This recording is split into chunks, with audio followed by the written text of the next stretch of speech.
Like, I probably shouldn't be on cam, but fuck it. If people talk to me, I talk back. I sound like ass. But then it's like the show starts, and now I know this is like, I gotta be cognizant of mic placement and all that bullshit. I don't know. It's just kind of what it I get is. that. But Yeah, I think we all have like a perceived like that's wild, man. It's wild to think about. I guess you think about us as like uh just people in the world, survivors trying to like back in the day when there was no society and we were just kind of survive, we would have a tone that we would try to use to let people know that you were coming in peace. You know, it's like a octave that we choose that we've done that we figured out through testing. That's a good octave to use when you want to try to appear safe to people, or like I'm not trying to attack you. I'm not trying to be hostile. This is certain my body language, like exposing yourself, is like, yes, like yes, my chest is open. If you want, yeah. like I'm not, I love thinking about this shit. It's really important. I mean, not to get super specific, but like as a black dude in a place where people get shot all the time, you do kind of start presenting yourself in a way that feels not as threatening, or like you may not be a threat, but they think you're a threat. So you have to present yourself in whatever way you think is safer for them, which is a very strange concept and a thing that I feel like black people deal with all over the world that's not really talked about quite as openly, because nobody can really tell you racism is a thing except for the people that are oppressed in that area. Like I would never go to like a skinny person and be like, yo, how are the crab cakes? I want to go to the person that cannot breathe and is like slumped over their seat. And I'm like, yo, how do the crab taste? Okay, how do the crab cakes taste here? I want that person's opinion. I want the person that has diabetes to tell me how the food is. Does that sound weird? I feel like I'm getting too. I feel like I get exactly what you're coming from. Montreal has a strong culture of talking about it. I don't know how Mm, effective it is, but over the 2020, it was really interesting to see white people check white people for the first time on Facebook. So mm, that shit happened. It's again Montreal. I can't speak for other places, and Canada is not the same. But I think there's a progression where more and more conversations where people do bring it up happen. Like fuck it, anybody can talk about that on my show. I'm like mm, really all about leveraging my platform to bring up voices as much as I could. I mean, mm. my experiences are not that. Um, I did go to a protest and watch the police kind of engineer some shit that looked funny for photo ops and then looked like it could go real foul like not long after. So that was an interesting experience, but like, the fuck can I really talk about it? Except that it's real, and there's a memorial for a kid that got shot by the cops about 1.5 kilometers from my apartment, and I bike past it a lot, so I think about this topic a lot. Because Jesus, man, I'm sorry to hear that. That I don't, sucks. it's just kind of a real thing. I only bring it up so that people know it's Montreal too, because I don't Yeah, think yeah, people like to accept that. yeah, Um, yeah, but nah, I mean, I never thought about the idea of how much you'd have to focus on body language over that. That yeah. wasn't a consideration, and you're right, it should be talked about. And even the impact of how it's going to. So this kind of like taps into that. They're taking the manliness away from black males conversation that might really be like, yo, they're saying that the only way to exist in this world is to be a non threatening figure. Yeah, I mean, to some people, yeah, that's the only way that it exists.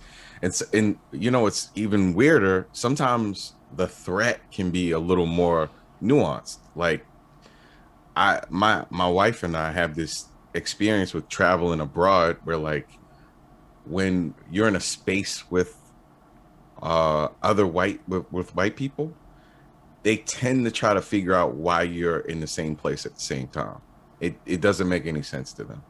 So sometimes you'll be sitting in a place where like you're paying the same thing they're paying because there's no way that they're paying more and you're paying less. It's like that's the way it works. We're in a place where everything costs the same, right? And somebody will try to play like 21 questions with you. Hey, what's going on, guys? Like, what you guys doing here? What brings you here? which is a fine question, right? But then when people try to get into what you do for a living, it's like, I need to know what steps this person took to end up in the same place that I am. It's a really weird thing. It happens a ton of times with us, and it's very much like it's a control. It's a form of control because you have to figure out how we're in the same place at the same time. Which, but But there's also all it's the subtext of it. Like when you start asking why do you have to know that, is because like yeah, you're gonna feel a way if it's one path, and you're gonna feel a different way if it's another path, and there's right and wrong options. And yeah, so I went to a really black high school, and then I discovered what middle class white people were like at work. That's the group. Like I don't mean it like in whatever, but it's just my experiences. And yeah. I like heard a lot of things like in that vein of shit. So it doesn't surprise me at all that you're saying that. But I've never heard anybody talk about that before, like that exactly. Like that's an experience I've personally never heard. It's super strange, man. Like you just So yeah, it's thank you. I guess.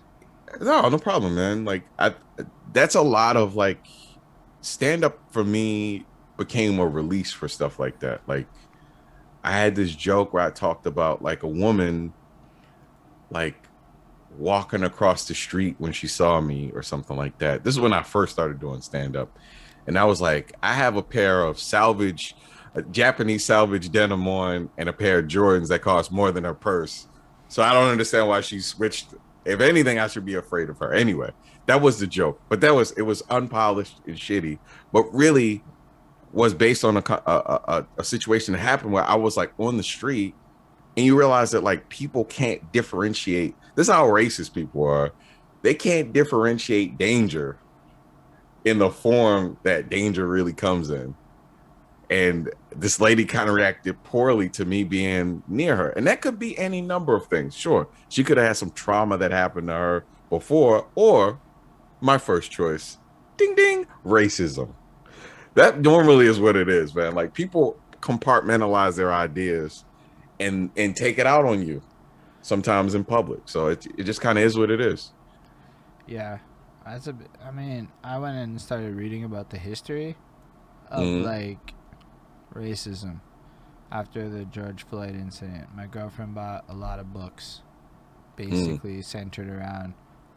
I don't know. That's the best way to put it. Racism as a topic across history through a lot of angles, from prison system shit to like slavery shit to like a lot of 1930s like kids talking about growing up in that like there was a 14-year-old girl story that we read. I don't remember the name of the book. Maybe it's Black Girl Lost.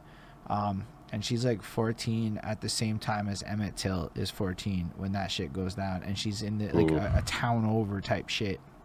right. And you're like reading about it, and you're realizing that they're dropping stats like 5% of people are in the Klan on record. And at the time you run some stats on America and realize how many it's like, or they ran numbers. I worked it out to 5% of Americans were on record on the Klan, and you're like, yo, that's not like a small number of It's Americans not and a shit. small one. And you're realizing this is like our grandparents' age, Yeah. right? And like that like kind of connected, and so I mean when I look at it, it's like, yo, but that means that the lawmakers, the politicians, the media, because that's who these people were. They were a political party, right? Like they Yeah. fucking took over some shit for like a long era in a Yeah. huge part of the world. So Yeah. a This lot wasn't of like these, Avengers Endgame. This wasn't like when Thanos died, like there wasn't a finger snap and then all the bad people disappeared. They just they were shamed into hiding.